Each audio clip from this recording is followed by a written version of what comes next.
Hello, Capricorn, and welcome to Pluto in a Strange Land, your 2023 spring reading from Planet Waves. My name's Eric Francis, your astrologer for the next while. Reporting in from, with the hiccups, reporting in from the very eye of the storm.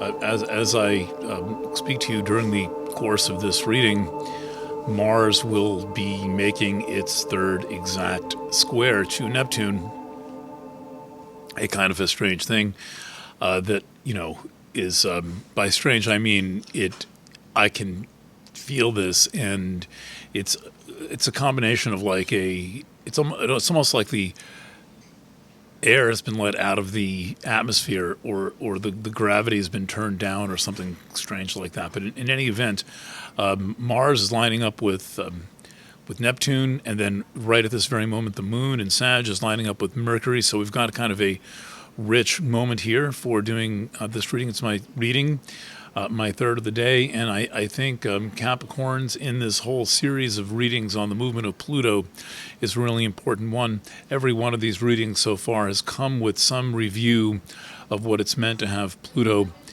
in Capricorn. But for you, this has really been the story of your life since 2008, and one that I've suggested in other venues and forums, that you consider journaling out a kind of a loose, or maybe even better than loose, chronology of what your life's been about since around 2007, catching a little bit beforehand, so that you can have a sense of the before and after of this Pluto transit. Now, no doubt you've got a few of those going.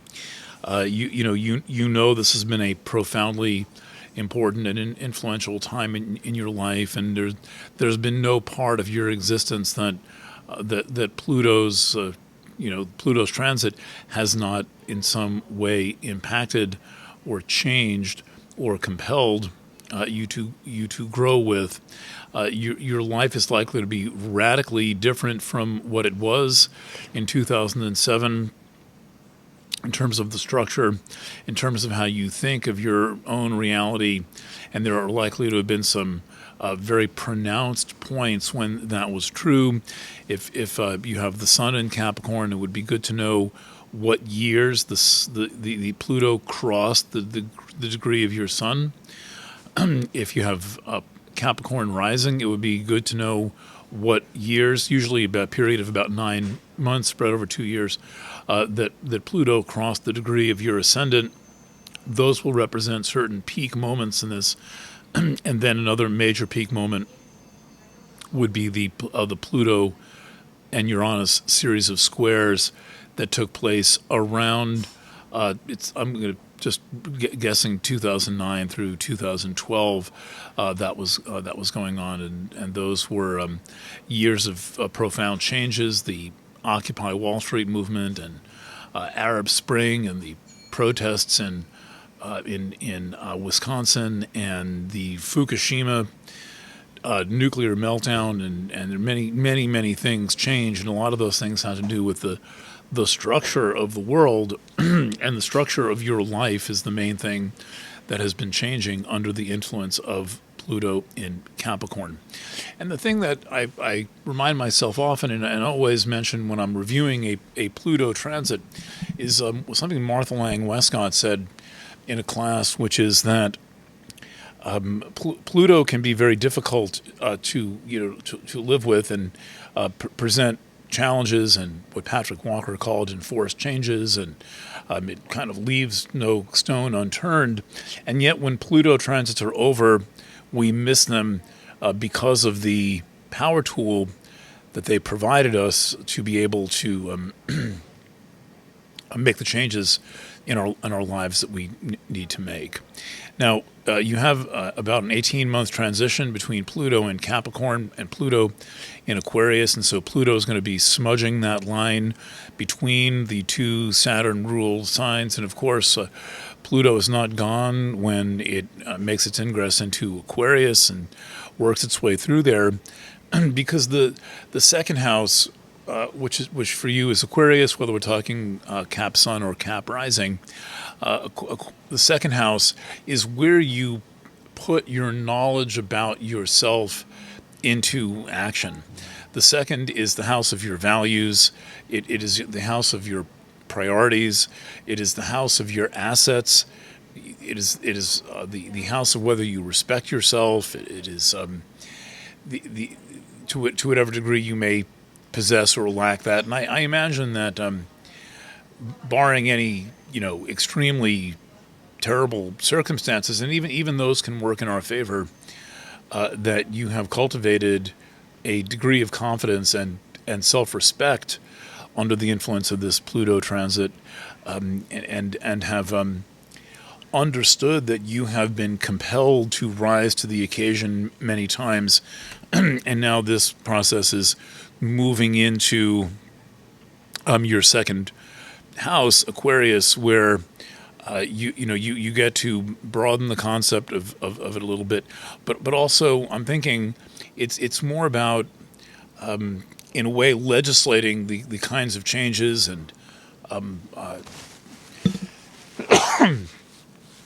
personal increase that you've made during this very challenging 15-year time, and make sure that those are kind of written down in your personal constitution, which is the second house. The second house is, again, priorities and self-respect, your assets, what you have, all those are very important, and all of these are now what comes into focus under the influence of Pluto in Aquarius. After many changes, it's as if you are now ready to take on a new role in the world. And one of the ways I have been viewing the existence of Aquarius as your second house, again, whether sun or rising, it's the same basic idea in this kind of astrology, is that you are a kind of a community trustee, that you can be trusted with the resources, the faith, and the responsibility of a community that far exceeds you, and that's because you take to heart the Dharma of understanding that you are part of something much larger than yourself, and that to be true to your purpose, you take on quite a bit of responsibility in this life, and that is not necessarily responsibility for wide-scale public leadership, but rather responsibility for making sure that things go well in the community. That just going to adjust the camera a little bit here, making sure things go well in the community that surrounds you, that you are integrated in, and that you are part of. So I have more, and we'll have more to say about that. But let's look at some of the other things going on in the background.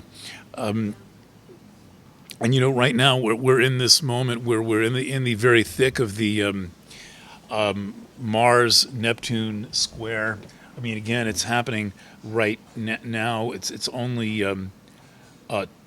2 arc minutes off, right? Two. This is annoying me. Sorry, 2 arc minutes. Very close. I got to get it right. 2 arc minutes is 1/30th of a degree, so it is at full force and full strength right now. And let's talk about that, since it's so front and center in this moment that we're living in right now. And the moon is involved. It's really quite amazing to have, to be in the moment where it all lines up. When I've been looking at this, for 6 months or a year, writing about this, and here we are, and this is what it feels like, and I'm here in one of my favorite places, the Broadway Lights Diner. All right, so the Mars Neptune square involves 2 houses in your chart. It involves Pisces in the 3rd, a very interesting concept for Capricorn, and it involves Gemini in the sixth. So it brings together the third and the sixth houses. And the third and the sixth houses are two houses that are really important houses when it comes to personal mental state, your state of mind, and your state of relationship to your mental activity and commercial activity in the third, and work activity and your sense of well-being in the sixth. So these are two houses associated with Mercury, right? The third is with a Gemini connection is Mercury associated, and the sixth with a Virgo association is Mercury associated. So there are ideas represented here, how you communicate, and state of mind.